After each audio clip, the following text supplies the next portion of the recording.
Hello and congratulations on getting access to this video course on how to optimize your videos before making your YouTube videos live. So this is video number 1, which is the introduction to YouTube search engine optimization. So I want to first start out by saying the goal is to focus on doing the right amount of keyword research and video file automation before actually uploading any of it to YouTube. So essentially this is all about what most people forget about doing before making their YouTube video live. Because if you think about it, most people think about, okay, what do I do after I upload this video? They don't really think about what they have to do before making it live. So this is not about what you can do afterwards, as that is a totally different focus, but rather before. So besides simple optimization, you really need to know that YouTube ranks the videos that people watch the longest. Meaning, let's say for example that we have a 10-minute video. YouTube looks at that video. They look, yes, at the likes, dislikes, and comments, but they also look at, okay, do people actually watch most of this video?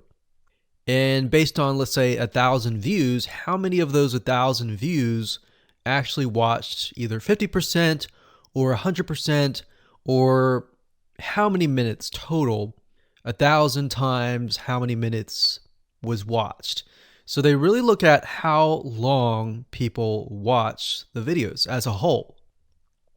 Meaning the more viewers and the longer that they watch, that will get you ranked up further and further up. So instead of focusing on, spammy tactics, tons of backlinks, and all of that, our goal here is to really focus on the user experience. So what I want to do now is give you a quick overview of what's inside this video course. This is, of course, video number 1.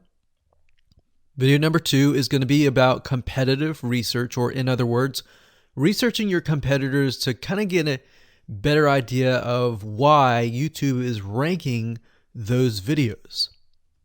Video number 3, we'll talk about highly searched keyword terms and how you can find those for your product or service or whatever you're trying to promote. Video number 4, we'll talk about your title and your description. Video number 5, we'll talk about video file optimization. So we're going to optimize the actual file because each file has essentially information in it. And of course, video number 6, we'll talk about why your thumbnail is important and how to make it professional and good looking. And video number 7, we'll talk about video length and why that matters. We talked briefly about it just now, but I'm going to dive in deeper in that video. And of course, last but not least, I'm going to give you a secret tip on how to outrank your competitors in video number 8. So before we get started, I want to talk about what you need to have in hand. You're definitely going to need your product or service and an idea of the niche that you're targeting. You also need to have a video that is ready to be uploaded. And with that said, let's move on to video number 2. Hello and welcome back. This is video number 2. So let's talk about competitive research. You see, the best way to understand how you can rank better is to know what is already ranking in your niche or your market. So what we want to do here is we want to analyze the videos that are on the top. And I want you to specifically look at what titles, what descriptions are they using, and what thumbnails are they using that are eye-catching. And what is the user experience like when you click through those videos? So let's go ahead and do some competitive research. So for the sake of making sure that we find YouTube videos that actually relate to promoting a product, what I want to do now is just to pick a product out of the blue and let's take a look at YouTube. So one product that I've been using for a while now, which has been really, really awesome, is called the Instant Pot. It's basically a pressure cooker that cooks food at a really fast rate. So what we're going to do is we're going to hop on over to youtube.com and we're going to type in Instant Pot and see what we get. So I'm not going to click enter just yet because I'm interested in getting an idea of what kind of potential keywords that we could rank on, or what potential videos that we can create. And we'll talk more about this in the next video. But for now, let's just do some basic keyword brainstorming and then, of course, do some competitive research. So Instant Pot, we got Instant Pot recipes, we got Instant Pot ribs, Instant Pot roast. So let's just click here and see what we get.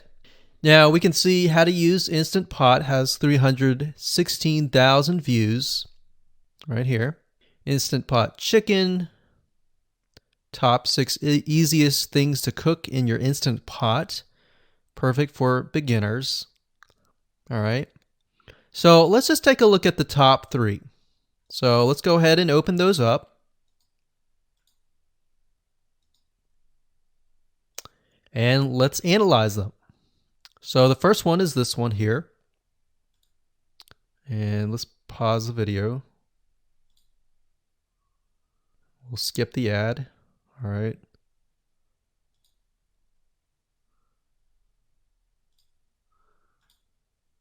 Okay, so how to use the Instant Pot 101 for beginners. So if we think about the type of audience that the Instant Pot attracts, it attracts somebody who has a busy life, who may be a beginner at cooking and just wants a quick and easy meal done fast. So we can see that. So one thing that I like to do is I like to copy the titles to Notepad. Just kind of get an idea of what we're dealing with. So that's the title. Looks like she's promoting an Amazon affiliate link. We can see that here, Amazon.to. We've got Instant Pot hacks, Instant Pot yogurt, and all that. So what she's doing, it's very funny, but she may not realize she's doing this, but what she's using is a method called siloing. And she's basically telling YouTube, hey, not only do I have this video on Instant Pot, I've got Instant Pot hacks, yogurt, recipes, and other recipes. So let's just copy that in here. So that's video number 1. So we're going to rank it from video 1, video 2, and video 3. Let's scroll down a bit. We've got 373 comments. I will say when it comes to YouTube, they're looking for engagement. So comments is good, likes are good, even dislikes are good as well. Even though dislikes are bad from a human standpoint, it tells YouTube that there is engagement. All right. So sometimes we're going to be able to view, we can't do it here, but sometimes you'll actually be able to view more data. But for now, you can't hear. Now, we can actually dig deeper if we want to. So let's just take a look at Natural Brittany's YouTube channel. Because when you're doing competitive research on YouTube, it's not just that particular video. It's actually the whole YouTube channel as a whole. The authority that that channel holds. So she has 116,000 subscribers. Click on the videos. She has a good amount of videos that talk about anything, looks like from cooking, from budgeting, from grocery, a lot of very similar videos. So let's scroll down. And now let's go ahead and take a look at the second highest ranking video. So if we go back over to here, and this is the Instant Pot chicken, cook with me, meal planning, meal prepping, Sunday setup. So let's go here, take a look.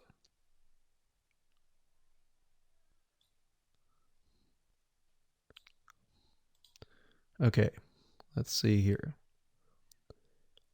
So it's a 20-minute video, all right? And it has 658 likes, 5,000 views. If we take a look at this video here, this has 320,000 views and 7,000 likes.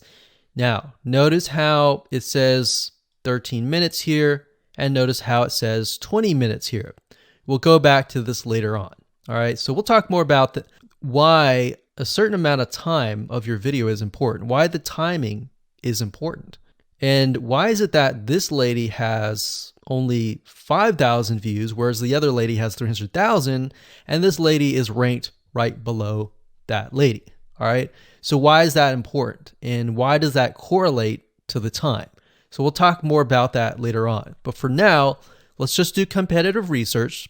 We're not trying to figure things out right now, and go from there. So if we take a look at the description, it says cook with me as I try a new recipe with Instant Pot. So the description contains the keyword. Sunday setup. Looks like she's got some Amazon links. And if we think about Instant Pot, who could it be targeting? All right, so this lady calls out people who are trying to prep on Sunday. So if we can get an idea of who it's targeting mothers, it's targeting people who are busy, who maybe only have time on Sundays to set things up. And chicken is a common thing, so maybe she's getting a lot of clicks. We don't know exactly, but we know that the headline and the description work together and getting clicks. All right, back over here, this is the third one. So let's take a look at this one. So this one is 8 minutes, but it has a lot more views than those other two videos, but it's shorter. It's shorter, but it has longer amount of views, and it's third. It's got 11,000 likes and 633 dislikes. If we scroll down, we can see that it has more comments than the first one. So why is it that the first one is number one and this one is the third one and it has more views and more comments? Well, we don't know exactly why, but I have a hunch as to why that is, which we'll talk more about ranking and what Google and YouTube is looking for later down the road. So that's that. Let's just copy that title. And I'm going to go ahead and pause this video and we'll copy and paste that information to the notepad. Okay, so I went ahead and copy and paste the information. So this is video 1, this is video 2, and this is video 3 down below. So let me make this bigger. So we have this information. So as we're kind of analyzing the competitor, we want to save this for later, but can you kind of see a similarity here? So this is calling out the target audience. This is calling out the people who are busy, essentially. And top 6 ways, top X ways, top certain number ways is always a good title. So perfect for beginners. So if you can imagine, we already see that this title has beginners. This one's calling out perfect for beginners. And this one essentially is calling out people who are busy. So it's a target audience. So that's key. So having this in hand gives you a better idea on what potential titles and descriptions that you can have. Now, you can do some deeper dive competitive research using specific tools. And one specific tool is called Social Blade. So that's socialblade.com, as you can see here. And I like to use this to kind of get a better idea of the YouTube channel as a whole. Because what you're trying to figure out is, did this person rank because their channel as a whole has a lot of traffic? Or did this person rank simply because of the titles and the description? So there's many factors that come involved, but let's take a look at Naturally Brittany. So let's go ahead and copy this. And you basically want to come here and type in the username of the YouTube channel. So we'll go ahead and click this here. Okay, so we can see here that this is Naturally Brittany, 116,000 subscribers. She's got 19 million video views. So that kind of gives us an idea of how easy it is to break through. Is it easy? Is it going to take a little bit work or what? So let's just go ahead and open her up, and let's do the same thing with the other videos. So this one is marriage and motherhood. We got that here. So she has 7 million video views. So it's about half of what we saw earlier. And this one is called Six Sisters Stuff. And this one has about 9 million video views.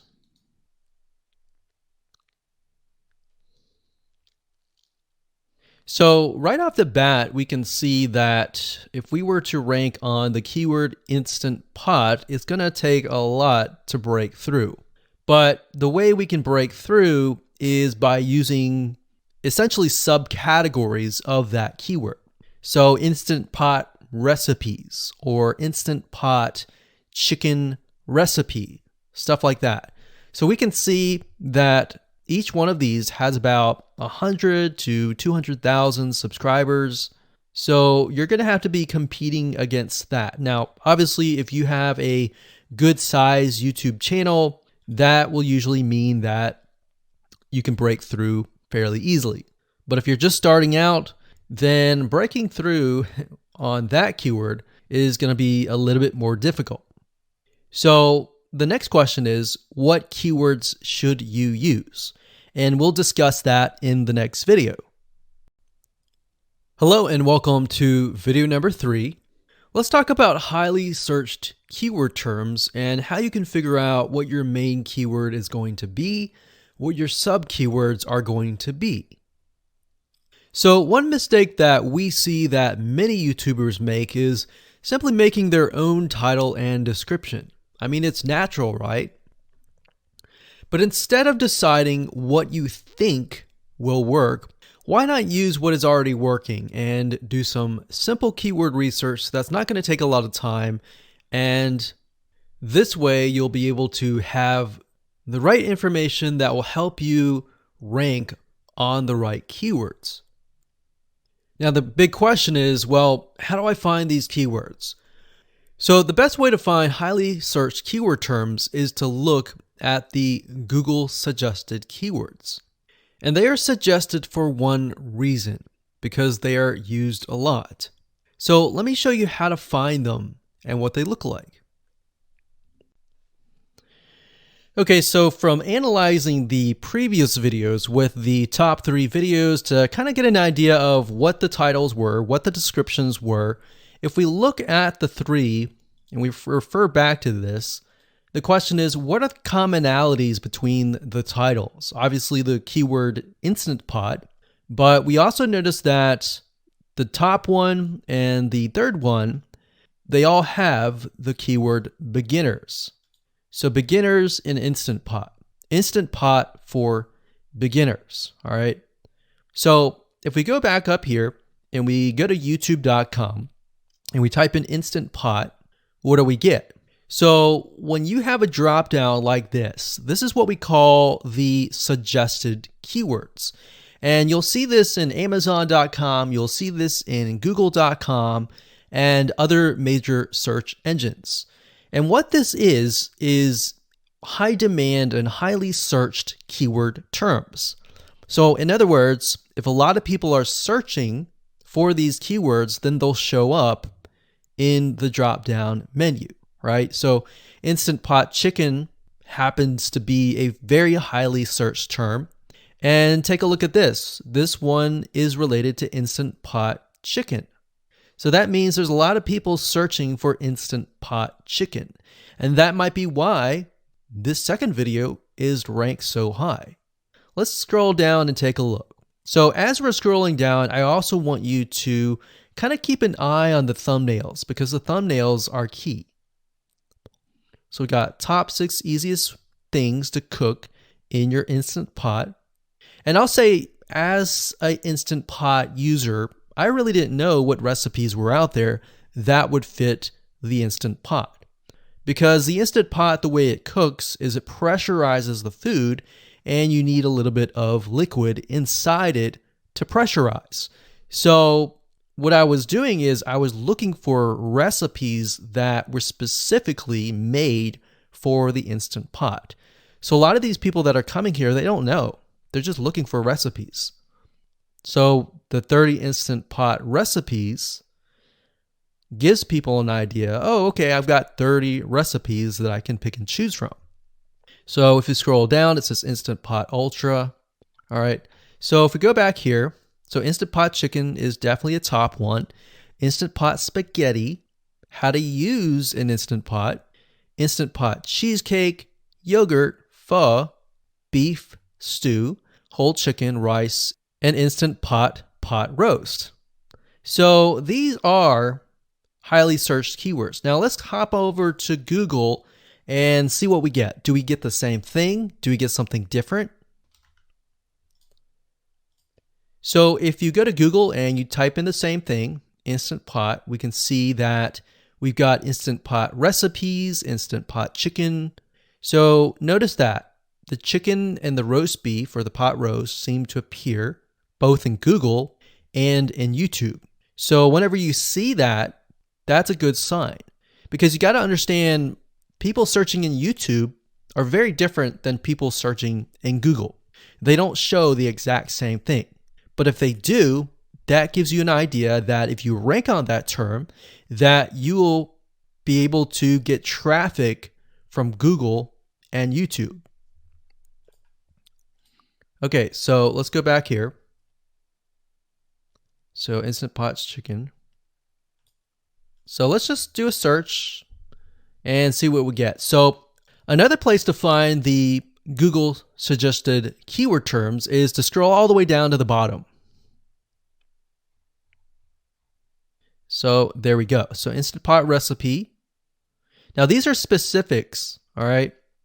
These are searches related to Instant Pot. So people are looking to buy Instant Pot Amazon.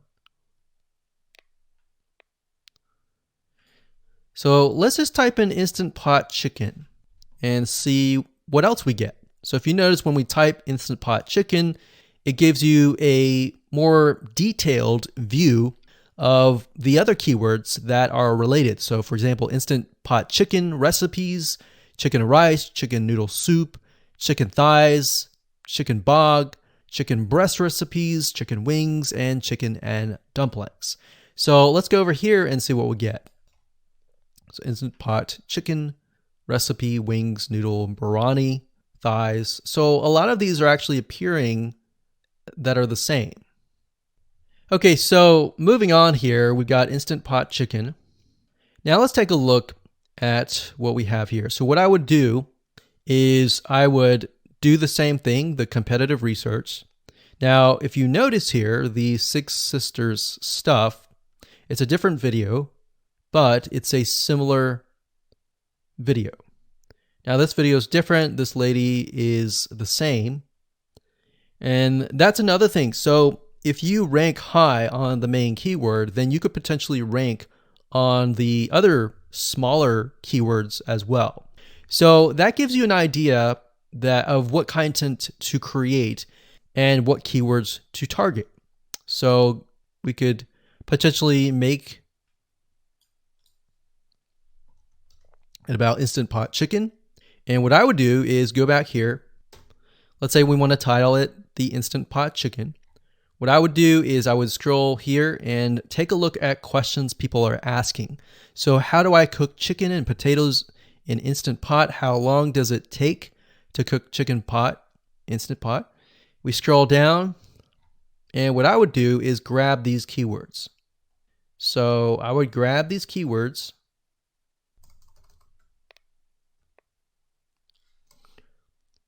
So what we want to do is we want to have a main keyword, and then we want to have sub keywords. So the main keyword here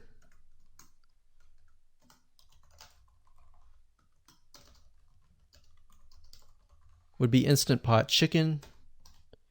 And then the other ones would be Instant Pot chicken and potatoes, and all the rest here. So having these in hand will give you a better idea on how to go about creating your titles and your descriptions so that you can target specific keywords, and that you're not like any other YouTuber who is simply making up titles and descriptions just out of your head. So this way you can be strategic and rank effectively. Hello and welcome to video number 4. In this video, we're going to talk about your title and your description. So let's take what you have gathered in the previous video and let me show you how to properly create your titles and descriptions. So when it comes to creating titles and descriptions, we simply need to do what we did in the previous videos, which was the competitive research. And as you can see here, we have the videos 1, 2, and 3, the top number 1, number 2, and number 3. And of course, we have the main keywords. So we have this main keyword here. So that's definitely going to be in the title. And then of course, if you noticed, the target audience was beginners. So essentially what you're noticing here is that people are calling out the audience, and then of course they have the keyword in the title itself. And then of course you want to make sure that title, main keyword, and target audience is also going to be in your description. Now what I like to do is I like to go look at magazines in that niche. It doesn't necessarily have to be exactly, in this case, Instant Pot, but it needs to be somewhat of that genre. Now, one thing that I noticed was when we took a look at the Instant Pot chicken, you could write out something like top 6 easiest things. So instead of things, you could say chicken recipes or pot roast recipes to cook in your Instant Pot. Or you could say something like Instant Pot chicken dash top 6 easy recipes, or you could use a number. People like numbers, especially knowing that somebody gets an Instant Pot for the sake of saving time. You could say top 6 easy chicken recipes that take less than 30 minutes. Now obviously that's a little bit long, so let's head on over to Google here. So like I said, I like to use magazines. Magazines do a great job in creating titles. So as you can see here, I typed in Instant Pot magazine, and to the right, you'll notice that there's Instant Pot all-time recipes. So let's just go ahead and open that in a brand new window, like so. So it looks like we have to pay, but let's just go ahead and click the free sample. So we can see Instant Pot's all-time best recipes. So you could do something like all-time best chicken recipes, or Instant Pot dash all-time best chicken recipes, or all-time best chicken Instant Pot recipes. So obviously here we're not going to copy word for word because that's plagiarism, but we're going to use something different. We're going to tweak it around. What we're looking here is for headlines. So let's go back here. So it says everyday Instant Pot, 115 delicious, family friendly pressure cooker. So we can say everyday Instant Pot, 6 delicious family pressure cook recipes. So everyday Instant Pot chicken, as long as the word Instant Pot chicken is in there. So we got 66 Instant Pot recipes that put your pressure cooker to work. So we could say something like 6 Instant Pot chicken recipes that take less than 15 minutes. And yes, believe it or not, Instant Pot can literally cook something like a pot roast within less than an hour, or sometimes half an hour. Because it's a pressure cooker, it cooks a lot faster. So that's what I like to do, is I like to take a look at magazines. So it doesn't necessarily have to be Instant Pot in this example. It can be another food magazine. So essentially that's how to create the titles. As far as the description goes, if you take a look at what they've written here, the first one that's ranking really well, as you can see here, we've got Instant Pot 101 for beginners. So you'll notice that they are trying to target the keyword Instant Pot 101 for beginners. So they've stated that in the title, and they've also put it in the description. So it says everything you need to know about how to use the Instant Pot in a beginner Instant Pot recipe. So notice that they use the keyword beginner Instant Pot twice. And then, of course, they got Instant Pot hacks, Instant Pot yogurt. And what they're essentially doing here is they're linking to other related videos. Now, Google's smart enough and YouTube's smart enough to have an algorithm to read the description and think, okay, they've got other videos that they've created that are related to Instant Pot. This video must be good, or this channel must have a lot of relevant information. So we're going to rank it a little bit higher because it's going to give people what they want to see. So now we look down here, it says Instant Pot Chicken. So this is the lady who is ranking really high on Instant Pot, but also Instant Pot Chicken. So it says cook with me as I try a new recipe with my Instant Pot. So we can see the keyword Instant Pot here. And as you can see, the description is really written for the user, but it contains the keywords that are necessary. So you don't need to write something like Instant Pot Chicken or something that's just a bunch of garbled information. You want to make sure that the title and the description attract people first and foremost, and then embed the keywords within. So the third one, we've got top 6 easiest things to cook in your Instant Pot, perfect for beginners. So it says, today I'm sharing with you the 6 easiest things to cook in your Instant Pot. So you can see here, the title is here, but the title is also in the description. It says, now these are perfect if you are just starting out or even had the Instant Pot for a while. So you can see the keywords that are embedded, but it's really written for the user. And that's the way it should be, because the title and the description will actually show up in the YouTube search engine, as you can see here. So we've got the title, we've got the description. So we want to make sure that the first sentence in your description is catchy as well. Hello and welcome to video number 5. Let's talk about video file optimization.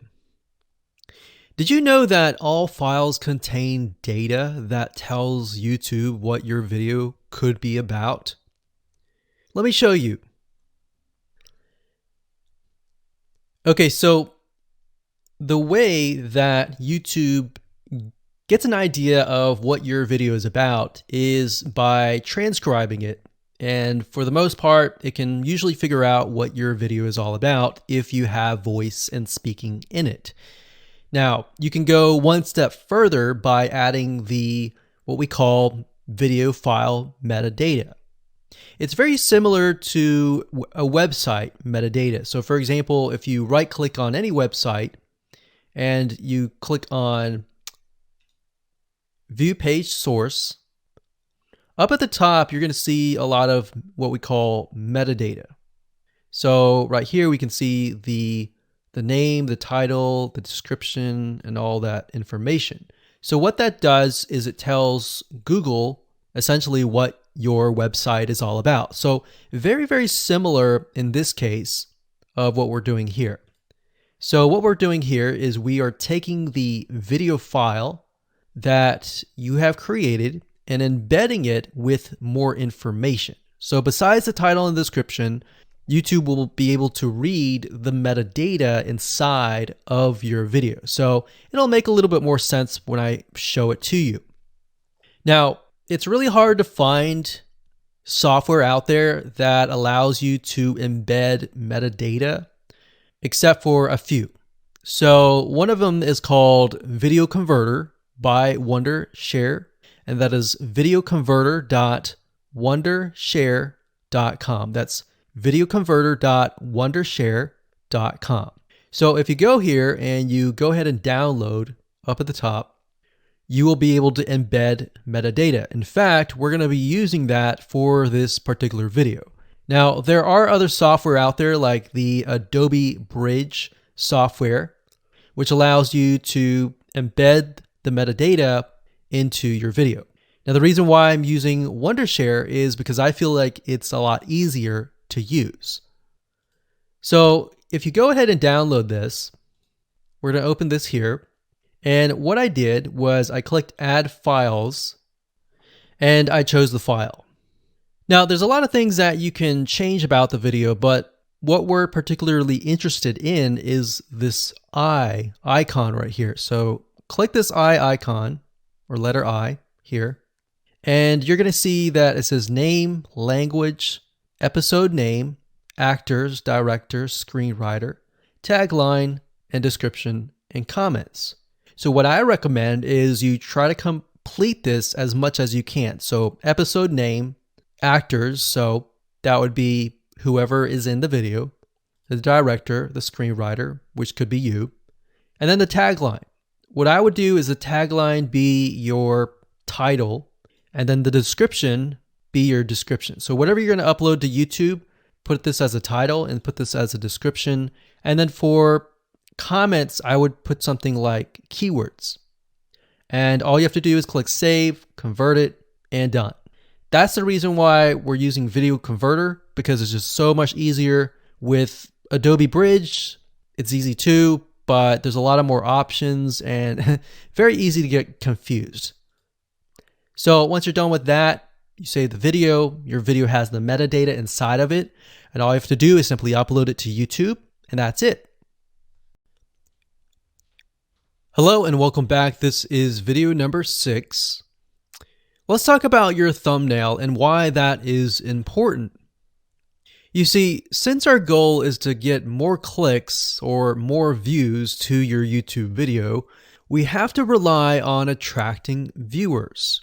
So if you think about it, the thumbnail is the first thing people see as they are scanning to find what interests them the most. So in other words, if you think about it, if you go to youtube.com and you type in a keyword, you're going to see all the results with thumbnails, the titles, the descriptions, and all of that. So that's the first thing that they see. So let's discuss what your thumbnail should contain and what's working in your market and how to figure that out. So when it comes to having a thumbnail, you want to make sure that it is eye-catching, meaning it shows somebody what they want. So if Instant Pot Chicken is your main keyword, you want to make sure that your thumbnail has something in it that entices them. So it's good to have the keyword or the title in it. So you can see right now the way YouTube works is they have an initial title or an initial thumbnail, and then after that you can see motion. So if I put my mouse over it, you can actually see part of the video, which makes it a lot more engaging. So as we scroll down, the initial thumbnail that this woman uses is the Instant Pot. And then this one here, it says Instant Pot recipes. So Instant Pot. So we can see the ones at the top definitely have the Instant Pot in it, or a word that's chicken, or a picture that has chicken in it. So it fits the keyword. Now, if you're not a professional, thumbnail artist or anything like that, there are different sites that you can use to get these created. Now, bear in mind that you never want to use a thumbnail that is clickbaity or that lies to somebody, because if they click on it and then the video is nothing like the thumbnail, then guess what? You might get tons and tons of clicks and perhaps views, but you're not going to get people watching your video, which is very, very important, which we'll discuss in the future videos. But for now, there are different elements that you need. So what I recommend is you go to a site called creativemarket.com. That's creativemarket.com. There are other sites like graphicriver.net, but over time we've realized Creative Market has a lot of really good designs. So what we can do here is in the search box, we're going to type in YouTube thumbnail. And we're looking specifically for templates that we can use for the thumbnail. So it says YouTube thumbnail pack. Let's go ahead and open that. There's one here. There are end cards, but that's a little bit different. That basically comes at the very end of your video. So we got urban thumbnails, different types of thumbnails. But the reason why I like Creative Market is buying templates for specifically YouTube thumbnails is going to make your life a lot more easier, especially if you can make it professional. The more professional it looks, the more professional your viewers will click through. So if we click on this, we can kind of get an idea of what we're dealing with.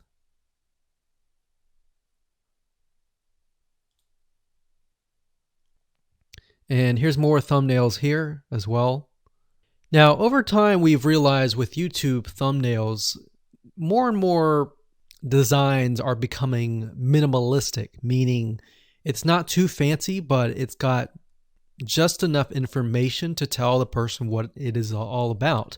So it could have text, it could have pictures, but you really need to know what your YouTube video is about before you can create your thumbnail. In fact, I recommend that you create your YouTube video first and then you create your thumbnail so that you can make sure that you attract the right person.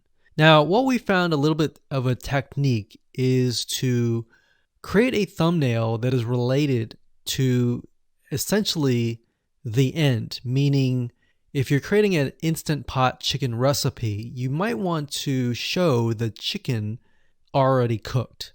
So essentially what people get if they click through. So that way people think, oh, okay, this looks really nice. I'm going to click through. And they're more likely to actually watch all the way through to the end. And that's what we want. We want people not to just click through, but to watch all the way till the end. And that's actually going to help us with the ranking.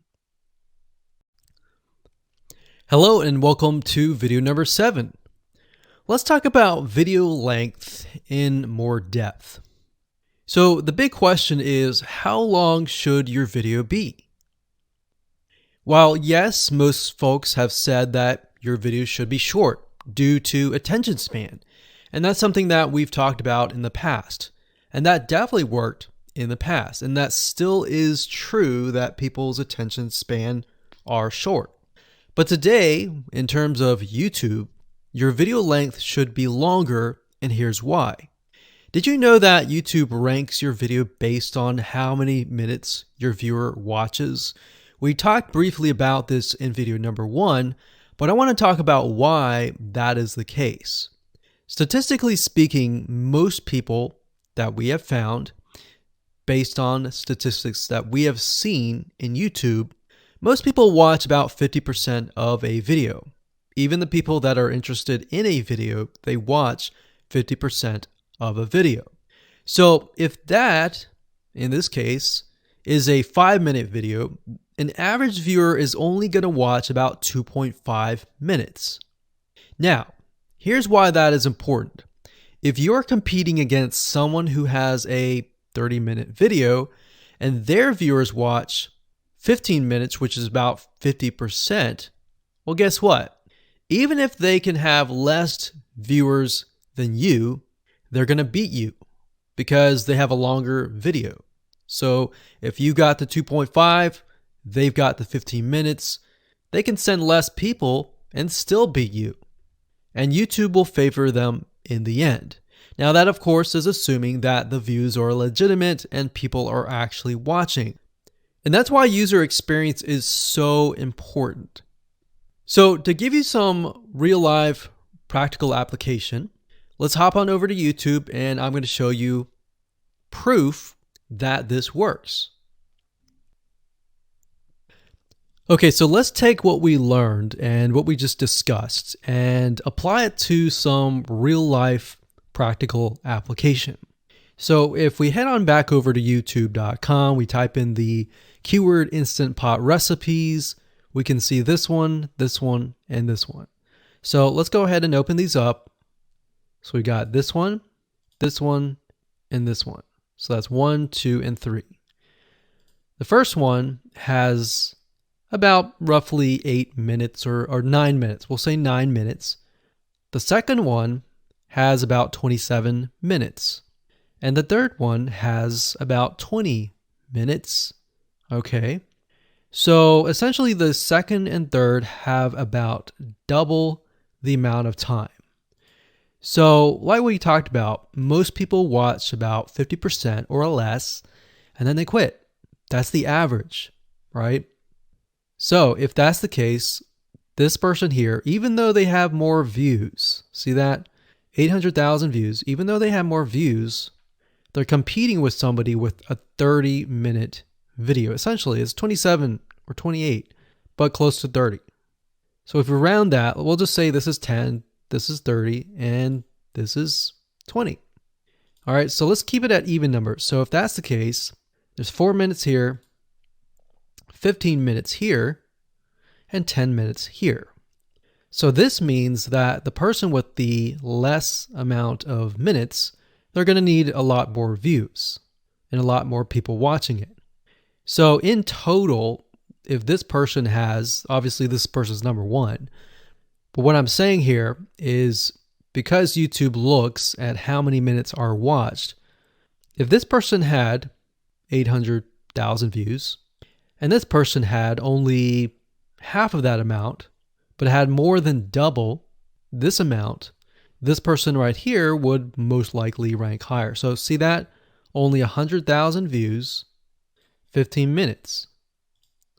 This one here, 20 minutes, only 6,000 views.